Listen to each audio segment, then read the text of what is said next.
Kuya, pagkatapos ng basics and fundamentals, ang next step by step kasi yan, kailangan mo matutunan yung tinatawag nilang multiple time frame. Okay? Magbasa ng chart. In short, magbasa ng chart. So, yung behavior ng market. So, sa behavior ng market, kailangan magbasa ng multiple time frame kasi meron tayong tinatawag na 15 minutes ka ba? Okay. Day trader ka ba? 4 hours, kasi 1 hour, 15 minutes or 5 minutes. Kasi may mga time frame kung ano yung preferred mo. Kung anong gusto mo trade ka ba every 5 minutes na galawan ng market, every 15 minutes, 1 hour, 4 hours, or day or week. Okay? So, pag alam mo na yung behavior ng market, aabangan mo yan ng confirmation. So, dapat alam mo rin mag-plot. So, hindi ko alam, maintindihan kung bakit may nag-offer na day or week. Para makakabisado mo o at least magkaroon ka ng magandang forecasting sa market. It will take, if not months, siguro, minimum, kung mabilis ka, 4 to 6 months. It will take you years. Some hindi talaga maintindihan o some quit. At hindi ko rin maintindihan kung bakit may magbibigay na libre ng teaching since ang kitaan dito, ang punan mo rito is time and effort. Okay? Yung time and effort mo and then skills mo, i-convert mo into profit. So, wala talaga magtuturo na master trader na libre kasi imbes na yung time nila is to profit, no? To grow their money. Ibibigay nila sa ibang tao yung libre, yung value ng time nila is yung mahalaga. So, time ang puhunan mo talaga dito and skill para mapalaki yung pera mo. So, wala talagang, kaya naiintindihan ko rin naman sila na hindi sila maglalaan ng pera sila para magturo sa'yo, sa akin, o sa ibang tao na pwede naman silang kumita ng malaki, grow pera nila. Ba't nila i-invest sa'yo? Okay, kaya mahal din talaga yung trading kasi yung value, ng skills, and makukuha mo sa trading is napakalaki if you have that money and discipline na rin, lalo na. Kaya this is made for mga taong may mga pera. Okay? May pera ka sa bangkong millions o ano, so pwede mo siyang i-grow. So dito, let's say sa day chart, titingnan natin. So, okay, nakikita mo yung direction. Pagdating sa day, maliwanag na, 'di ba, pataas siya and then bumaba siya ng onte. So, kailan ka papasok dyan? So, ang kwento ng trading talaga is kailan ka papasok, kailan ka lalabas. No? And then, tansyado mo kung i-risk mo. Okay, so punta tayo sa 5 minutes. So, sa bawat trend, no, may tinatawag consolidation, may tinatawag tayong uptrend or downtrend. So, tatlong direction. So, dito, kung makikita nyo, nag-aantay tayong confirmation. So, hindi nyo ako maintindihan sa ngayon kung ano man tinuturo sa'yo ng iba. So, pampagulo. So, ako direct. Okay.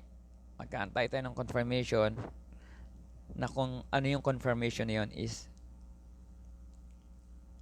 mataas yung probability o forecast na tataas siya. Okay. Kung hindi, bababa siya. Kasi ang kwento ng trading, taas aba yan. Kailang makapasok. Pag nasa baba, pataas. Nataas naman pababa. So, doon mo lang matatansya talaga yung tinatawag nating risk management. Okay? So, hindi basta-basta ang trading mastery. Madali. Maraming taong pwedeng matuto mag-trade. Walang kaso yan. Iba ang trading mastery. May plano. Long term. No, long term. 1 year mo ba gusto mong pakita yung pera mo? 6 months, magkano na yung pera mo? O in 3 years, magkano yung pera mo? Iba rin yung basta marunong ka mag-trade. No? So, magkaiba po yun. Magkaibang mastery, skill mastery, and then self-mastery. Pangalawa. Okay, so dito, kung hindi ka mag-aantay ng confirmation, tanong ko, paano mo mamamanage yung trade mo? Tsaka hindi mo alam yung mga basic computation. Paano? So dito nag-aantay tayo. Kaya hindi ko masabi na fix, okay, 1 month ganito kita. Hindi mo masabi, depende sa trend ng market kasi may mga tinatawag tayong consolidation. O kung nag-trade ka sa day trade, pwedeng magkabalik-balik yan po. Dito, pabalik-balik hanggang sa pumalo. May tinatawag din tayong breakout. May tinatawag din tayong swing. Marami tayong kailangan marami. Which is, kung mag-aaral ka lang in a day or months, either na hindi nila sabihin sa'yo o dahil hindi ganong marunong yung nag-trade, hindi ka rin talaga matuturuan. Okay? Kaya duda ako dun sa, I don't judge, no? Pero karamihan kasi sa nagka-trade is they would suck your money. Then, lalo na pag short term, tapos sasabihin sa'yo, okay, yung pera mo lalaki ng uh, X times, 10 times in just a matter of period of time. Parang hindi siya possible. Okay? So dito, let's say kahit sa 5 minutes nga lang, pwede ka magantay ng, imbis na 5 minutes, magantay ka ng 1 to 2 hours para makuha mo yung confirmation. And then doon ka pala papasok. So dito, let's say nag-aantay tayong confirmation, nalalagpas siya rito. And then hindi yung didiretso, usually babalik muna siya rito. So dito ka papasok ngayon kung ang target mo is, let's say ang target nyo po is dito or dito, no? Nag-start tayo dito kanina. So imbis na pumasok ka tayo para mas mataas yung forecast o mas sigurado yung probability ng forecasting natin, antayin natin pumalo rito. Okay? Then aantayin muna natin bumalik. Karamihan hindi na inaantay, bumalik muna. Or hindi na aantay na mag-close dito yung candles. So, paano? It's all about probability of strength. And kailan kayo papasok? Kailan kayo lalabas?